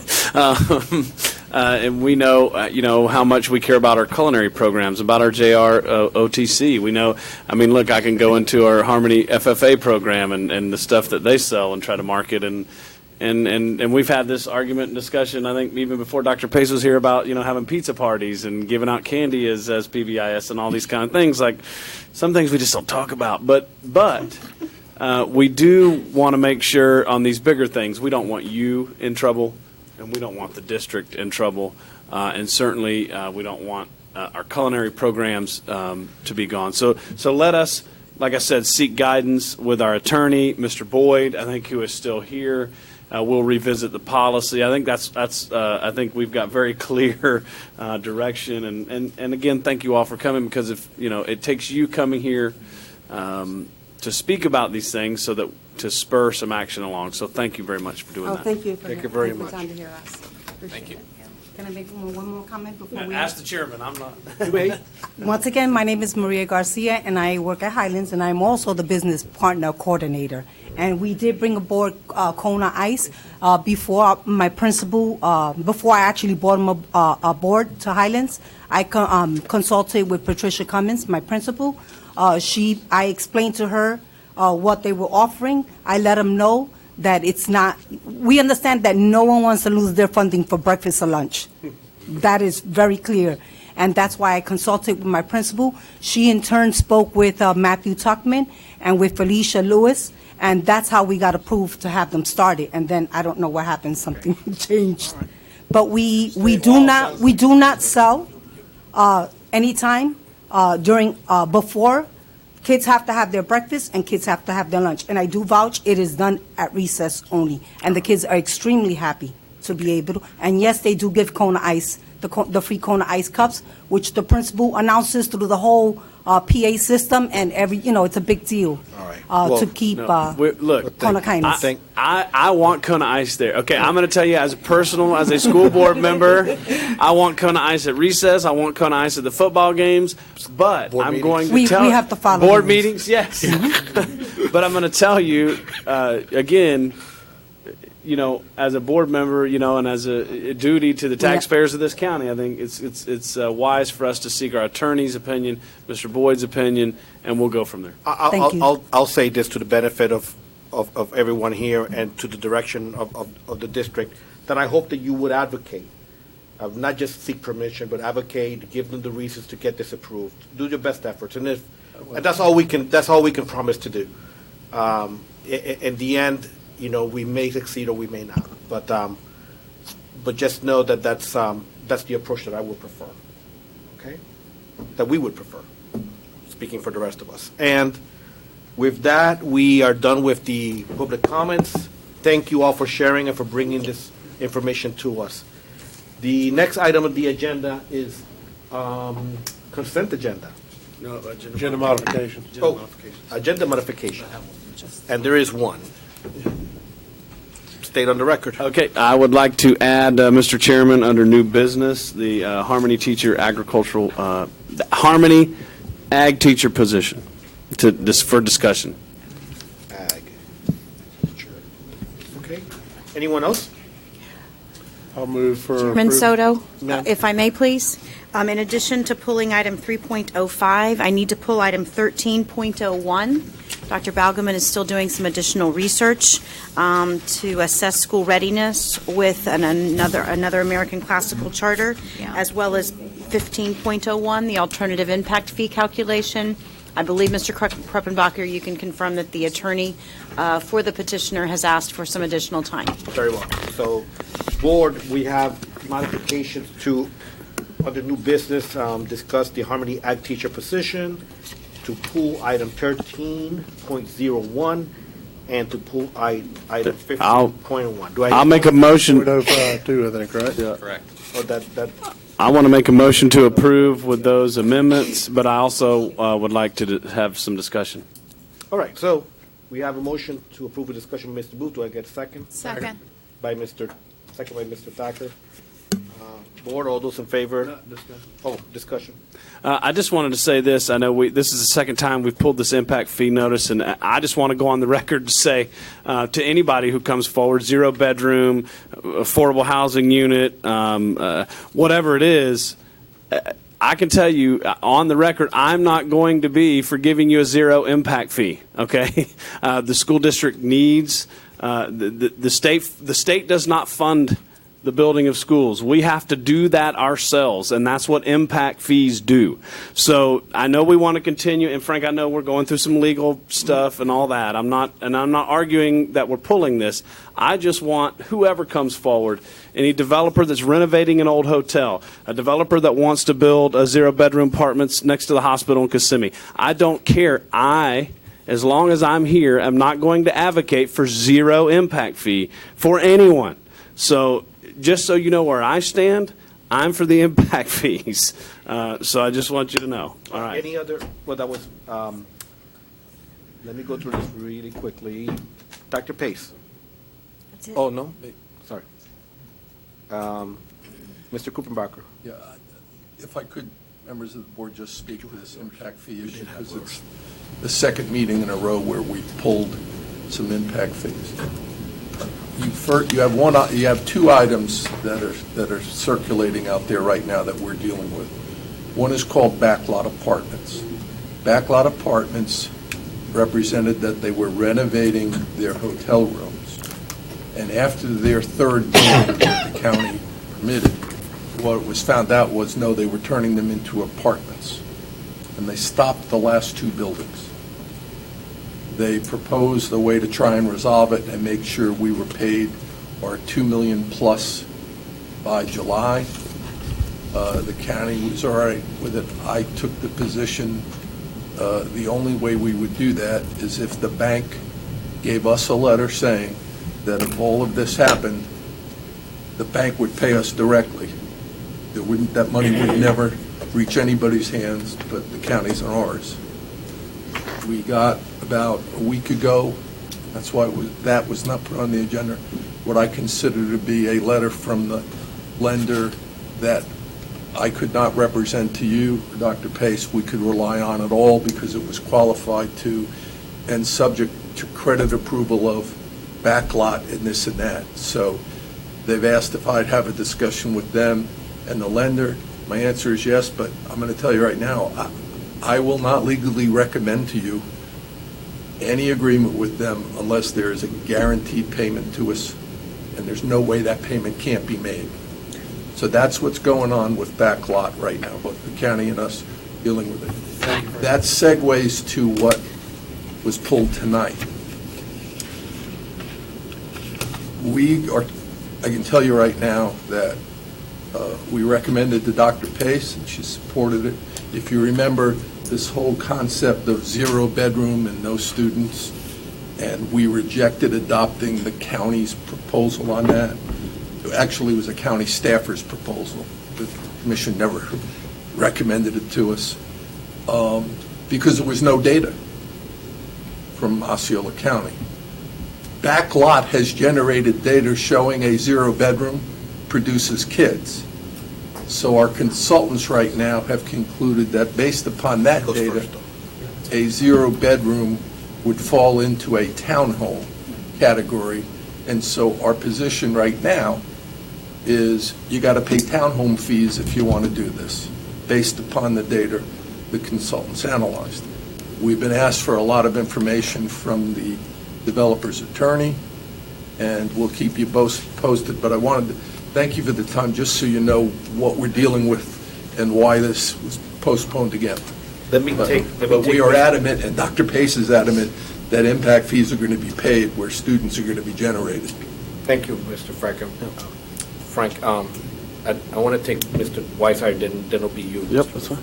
Yeah, mine's actually, Tanya, if you'll work with Karen, Dr. Pace, and Frank to schedule a meeting for myself and Dr. Pace to sit down and talk through this. I want to understand some of these pieces and parts and unpack this a little bit further personally. Board, I would like to amend my motion. I did forget something that I did want to add to new business, very brief at the end. I also wanted to add planning department, let's just say planning department's meeting at county commission meetings. Planning department's role at county commission meetings, let's call it that way. All right. I'll that. Everybody's okay with that amendment? Yeah. Do I still have the motion and the second? All right, any further comments? Hearing none, we take a vote. All those in favor, please state aye. Aye. Aye. Vote passes 5-0. So that takes us to information, which that information that can be found in the packet. And we pulled item 13. So on item 14, regular facility, do I hear a motion for I move for 14.03? approval of item 14.03. Second.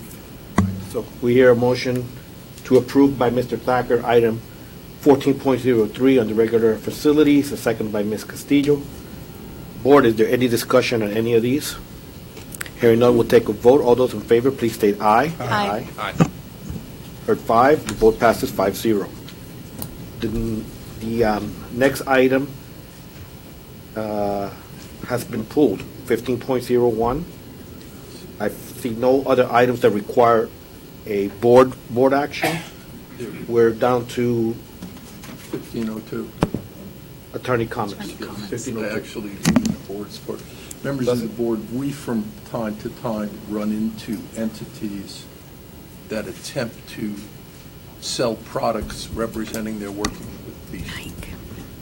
Thank you, Dr. B. We from time to time run into entities that attempt to sell products on behalf of the school board, as it's a sale pitch and some of the money comes back to the schools. One of those is something called sports media advertising that I wrote when it was brought to our attention by schools. They then engaged in the same conduct again, and I'm asking for your authority to proceed to litigation to deal with them, since that's just lost revenue to our schools when people do that. You'll see T-shirt companies do it. So they're making like Osceola Cowboys T-shirts and selling. And they're saying, "Oh, we're working with the school for this," and there's no relationship with the school. I've seen it for years in other districts. People do it. I put them on written notice, and when they do it again, it's like I'll give them another notice with a draft complaint and say, if it happens again, we're going to court.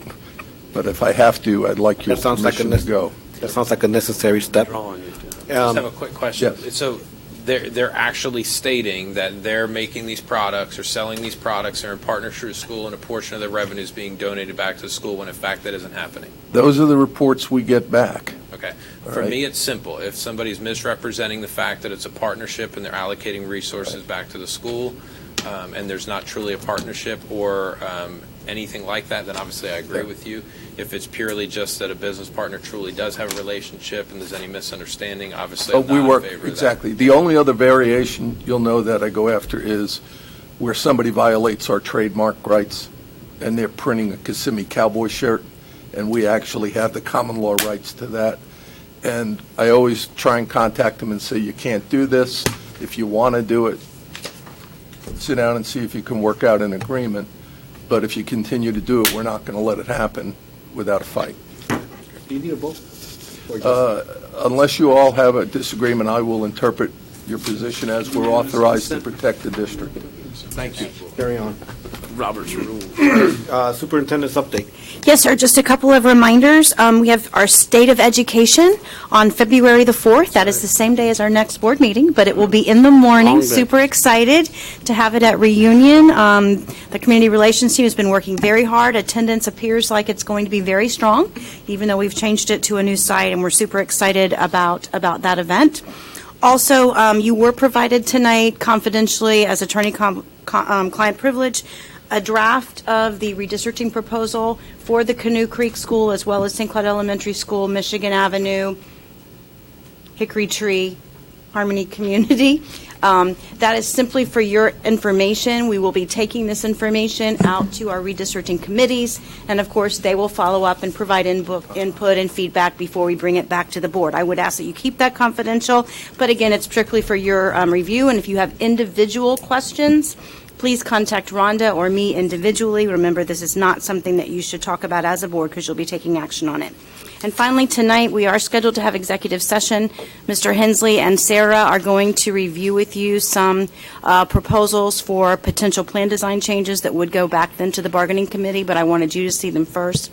With your permission, board, I am going to go ahead and leave after this meeting. I'm supposed to go to Tallahassee tonight, and our two coordinators, Tammy and Mackenzie, have offered to be my taxi service because I'm not up to driving for 4 hours. So. Very well. Okay. Is that it, Dr. Pace? That's it, sir. Next item is unfinished business. I see none. Is that correct? Yes. All right. Then we have, that's actually superintendent update, new finished business. Finished business, we don't have any new business. Mr. Booth, you got And two if items. it's the board pleasure, I'll do the second one first, if you don't mind. Board, it was brought to my attention again, and I thought we had given direction to our planning department. I don't know if this really happened or not. As I talked with Dr. Pace today, I did not have time to go back and look at the county commission meeting, and I wasn't able to get a hold of Ms. Rhonda or any of the folks over at the county, but I had a very short time to be able to do that. With that being said, I wanted to make sure, because I'm almost positive the direction we gave when it comes to the reports that we give to the county commission, we do not recommend approval of any development that happens. We simply submit numbers that say this is capacity numbers that we calculate per state law. Now, we've talked about changing the way that happens because sometimes, as Mr. Thacker and Mr. Weisshire pointed out, when we had our county meeting, that those numbers don't always tell the whole story. They're different. They don't take into account rezoning and new capacity that's coming online in the next year or two or three.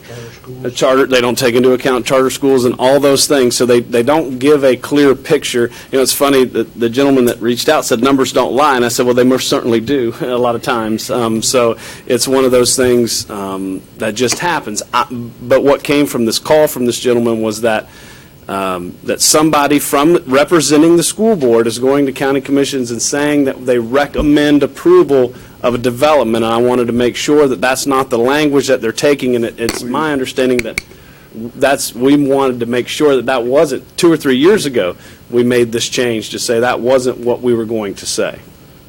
We do two things that I'm aware of that we talk about, and that is we simply provide the information to the county. Correct. We need to recommend approval, and we specifically said to the county we did not want them to recommend denial unless this board formally said. So nobody's got the authority to recommend for or against unless this board decides to make that recommendation.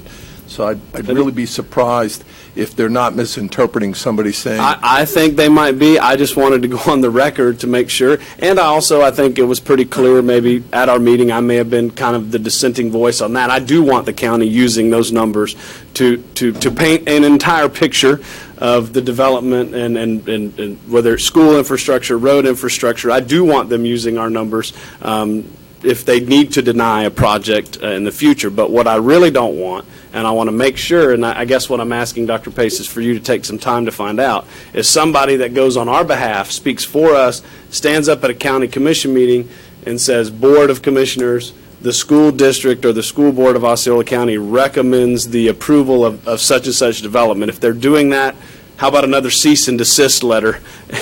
Would be nice. And so that was that one. I will follow up with staff, sir. And do you know what meeting this purportedly happened at? I'm going to say not the last one, but the one before. All right, because I'd like to look at it to see exactly. Planning Commissioner or the? No, this Board was of at an County actual Commissioners? county meeting. We do have staff there, is my understanding, and they do question. They're at the Board of County Commissioners and the Osceola Planning Yeah. Commission. So I don't know. I'm thinking it was a county commission meeting, and I want to go back and look as well. I want to look too, because exactly how it's being said, people may be misinterpreting. So we'll get to the bottom of it. Mr. Weisshire. Yeah, so a couple things. One, Board, as you recall, I serve at the request of the Board as a representative for the Planning Commission. However, I do share that responsibility with Ms. Blake, and so many times she will sit in as a representative, as an alternate for me with the Planning Commission. One thing I will do is be intentional about attending more of those meetings more frequently. I used to attend all of them. Then Ms. Blake was attending a number of them, and I've pulled back a little bit, but I will step up to sit into more of those. I would also let you know I've been there a number of times where Ms. Blake is representing. In fact, I think one of the last Planning Commission meetings we were both there, which was fine. She got there a little bit for me. She said, I see you do want to swap. I said, no, that's fine. Just stay where we are. But I've not heard in my attendance her ever represent that the school board is recommending approval of a development. Just so you know, I've never heard that. And I'm at most of these meetings anyway, regardless of our work. So the other thing is be aware that the exact opposite is happening as well, where in this case, it's saying, the school board is recommending approval, but then there's also been times where it's the exact opposite is stated, which is based on the letter that we issued or based on other things. That's being misinterpreted and misutilized the other way to cast some blame on the school board for things that are and aren't happening. So there is this delicate balance right now, particularly as the county is looking at, and I mean the county as a whole, not the county commission, the county, Osceola County people are looking at growth and development and concerns around traffic and growth patterns and all those type of things. So number one, I will be intentional about being more engaged going forward to try to help make sure that the voice of the board is heard. I will also speak up for Ms. Blake that I've never heard her do or say anything that's contrary to what the board's position has been. And I do know that sometimes, and I'll be honest, I've presented before the Planning Commission and the County Commission on a number of occasions. Sometimes things are just misunderstood, and so I'm going to hope. I think that's where we're at here, but I wanted to go on the record to make sure. Yeah, that but we I'll personally ready forth our position as well. I agree. Yeah. So number two, briefly, board, this has been something I have worked on since I've been on the board. I think those of you who know me know how important it is for me for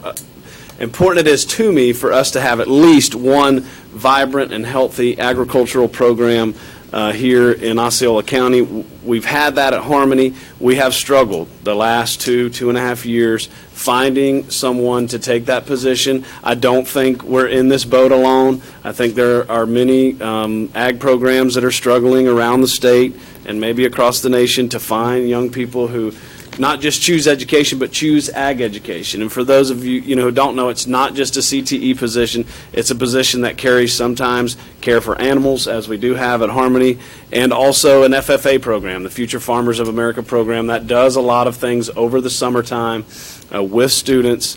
I have been advocating. I've had this conversation with Dr. Pace, and we've talked about it several times. And I only have advocated for this over the last 12 months because I believe we've lost some very rich, healthy candidates because the position is only a 10-month position. Now, look, Orange County has a ton of ag teachers, and I don't believe any of them are 12 months. But I know in a lot of the other part of the state, St. Lucie, Okeechobee, and those positions are 12 months. So let's not use Orange County as an example when I advocate, is what I'm basically saying.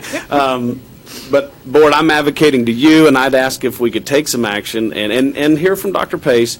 I'm going to advocate and see if I can get action taken to get this position moved to a 12 months. I think we have a highly qualified candidate, an Auburn University graduate out of Georgia right now who wants to get down here, who, if we changed it to 12 months, would take this position. And I'm not, even if he doesn't, I just think it opens the door to a lot of other candidates. I've heard from the people that have worked on this that most people turn it down when they hear it's not a 12-month position. This is an Auburn graduate?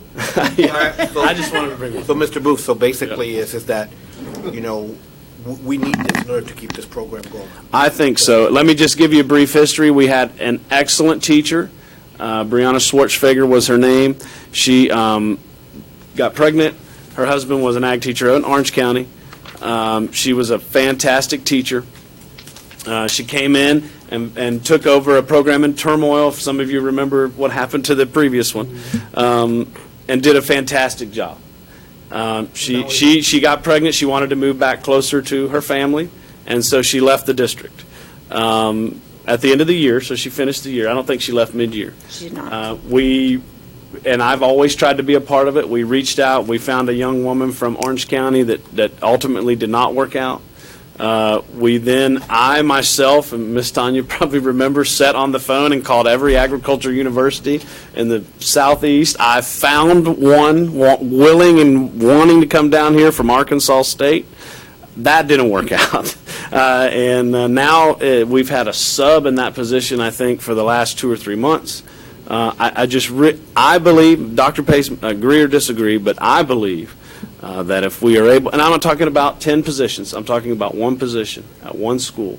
And I know part of the argument is that, well, we've got some other agricultural programs. Do we need to change those? I think the nature of the Harmony program, the fact that we have the animals there and we can expand that program is a legitimate reason. And Board, I'm asking to take action and move this to a 12-month position. Ms. Castillo.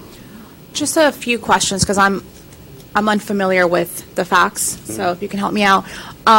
With the teachers that did not work out, did they cite the fact that it was 10 months specifically in their exit interviews? The teachers that we've hired that didn't work had nothing to do with tenure. So they left for other reasons other than the fact that it was 10 months? They were asked to leave for other reasons, yeah. Okay. For performance reasons. Understood. And again, forgive my ignorance, please, if you can just be patient with me. What other teachers in our county are 12 months? I don't think anybody. Okay. The union president The union, It's where not is here. April? She's not is here. 12 months. The union president is 12 months? Okay. Yes, ma'am. Okay. We have ROTC instructors who work on a modified calendar. It's approximately 11 months. Tammy, is there anybody else really? Yes, ma'am. Dr. Pace, remember the calendar that we approved for the juvenile justice facility? Oh, yes, I forgot. Last year, because we were revamping instruction at our DJJ site, our juvenile justice facility site, and we'd had a hard time finding quality teachers there, and we are required by law to provide year-round instruction there. We did go to a 12-month position for the DJJ instructional personnel. So these are all based on very specific issues in order to be competitive in those specific teaching areas? I mean, aside, of course, from the president of the union, I mean, that I understand, but the other positions, and I think you mentioned two positions, it's based on us being competitive and keeping those teachers on staff. Is For that correct? DJJ, it was both attracting quality candidates, but also because of the state requirement that we provide year-round instruction in that program. Thank you. Those teachers even work, for example, during spring break. Understood. And so, Mr. Booth, Yes. if you don't mind, because I know you're really familiar with this And this is, I'm very passionate and about passionate, of course. So you stated that the other teachers that didn't work out had nothing to do with this particular issue, but in Well, I this, think it had an effect on our candidate pool to begin with. they can't. Okay, thank you. This is what I want to get Yes. to. So it's a candidate pool, and this is information. Because you're getting while through Orange County is interviews. not 12-month, most of our southern counties are with their programs. Great. So is this? Thank you. Is this information you're getting through interviews, feedback that you're getting from the Correct. candidates themselves? Correct. Are we losing candidates to some of those other southern counties because of the 12-month? Well, we're trying to pull people out of states that pay more money than we do, Yeah. but and on top of that, have a 10 instead of a 12-month system. Yeah. So look, I'm advocating for this just one position. No, I understand, and I do not know whether I want to advocate or not. I don't know if you know this, I'm sure you do. I'm very much about getting the facts of the case so that I can make a fair judgment, so I'm just asking questions to inform myself. So I think I have all of my questions answered for now. Mr. Weisire, what's next? Mr. Booth. I don't want to. Can I just make a motion, get this over with, pass or fail? Let's move on. We got an executive session. How do you really feel about this? That's what I want to know. So I'll start by saying I agree with and support your desire to ensure that this program is operationally sound. We've always agreed on that, and I think prior and current board has always supported the idea of having a strong, robust ag program in our county, and I will support that through and through. I will tell you, I want to support where you are, and I maybe can support where you are. But I do respect, and I think Ms. Castillo asked the right questions. Who else, what else, why else? And I would want to unpack that further, to be honest with you, before we made a decision. I would want to hear and talk to the superintendent some about this, talk about some of the unintended That's what I'm trying to consequences. prevent by having. I know that. So here's what I can do. At least he's honest. Because I will tell you that I do want to support this, but I want to be as intentional as I am about everything else about this. And so if you would give at least me, maybe the rest of the board doesn't feel this way, and you have the numbers, but I would want to talk to the superintendent about it a little bit more, and then maybe at our next board meeting, add it as an agenda item if desired, and we can bring this for an up or down either way. All right, so, and I'll go last. Clarence? Go. One, I'm curious whatever Dr. Pace has to say on it. My concern is, my concern is, I understand why we're doing this, but we're having a hard time, we're struggling with salaries. We struggle with salaries for other teachers too. That's true. And I don't know, I got to balance that in my own head. I too want to, our second biggest industry in this county is still ag, I think. So I certainly think there's justification for having a very robust ag program with livestock at a school, which is Harmony, I guess, which is fine. Probably the right place for it. But I want to support it too, and mainly because I want that program to be extremely successful. But I don't know. I worry a little bit about President. The jail's a different issue. You could say the animals are jailed. No, we don't please. use that term in agriculture.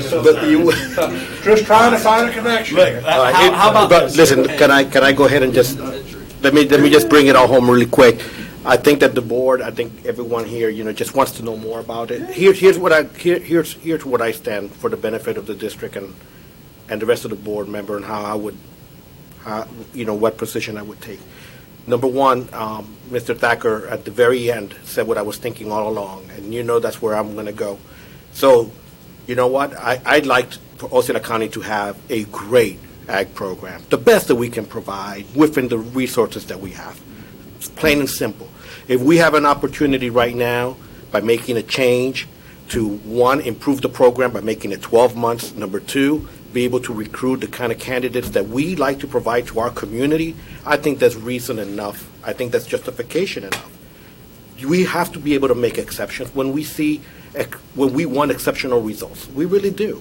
And if this is one of those situations for whatever, and I trust that Mr. Booth is thinking around the same lines, then we should seriously consider it. I am in favor of it immediately, if that is what it takes. But right now we have a situation where we have subs. And we have a great opportunity, to not just remedy that, but to strengthen the program in something that is very unique, in this county, for a lot of students in this county. I will put my full support behind it, provided, again, that it's going to strengthen the You're program. going to put that in the form of a motion, Mr. Chairman? I would, but you know what? Out of respect of the other board members that feel they need further discussion, on the details, under the working dynamics of it, I wouldn't. But that's where I'm at, and I hope to make the motion probably the next meeting. I'm fine with that. If we want to let everybody talk to I'm fine Dr. to Pace, talk to which you I'm one-on- scared of. I'm fine to talk to you one-on-one, between now and the next meeting. I'll be happy to work with staff to do some additional research and bring back a recommendation for what we believe and can recommend based on the research that we bring back and present to you would strengthen the program. When we need him. Mr. Chairman, when it comes back, just when we do the agenda next time, it needs to be an agended item because you're going to be voting. Good. I prefer that for either way. Okay? I'm good with that. Thank you for indulging me, All right. Board. So that was it for new. Forgetting to talk to Dr. Pace about it. All right, so here we go. Board member comments, a committee report. Board, no? Okay. Yes, my favorite part. Yes, Recess? No. Oh, that's right. This young lady on the That's spot right. here. Fellow Curly. Board, I will formally introduce to the board and and our audience here. Lisa Williams from OHS. Let me say before you start, the last two meetings lasted like 30 minutes. I know. Tonight, I know you got to go 2 to hours. you got to study. I have to drive to Tallahassee. Go ahead. No, but I wanted to give you. No pressure. I like your cowboy gold shirt. Thank you. I tried. And I like your hair, Thank you. I grew it myself. Go Cowboys. Okay, I'll keep it short. I'm just really thankful to be here.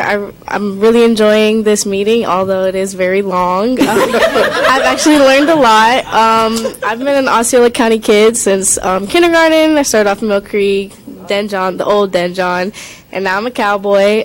So it's very interesting to see how the school board actually works, and how much time you guys put into making sure that the needs of every student are met. And like I said, I'm very thankful to be here. So thank you. Do you play any sports? Yeah, Oh yes, I'm actually an All-American cheerleader. All right. Yes, I've been cheering since forever. You just gotta get that in. Yeah. Don't leave it out. That's about it. Right. Great. Glad you're here. We're very glad you're here. Glad to have you. Motion to adjourn, Mr. Then Chairman. we're going to recess for a second. Oh, session. motion to recess. All right.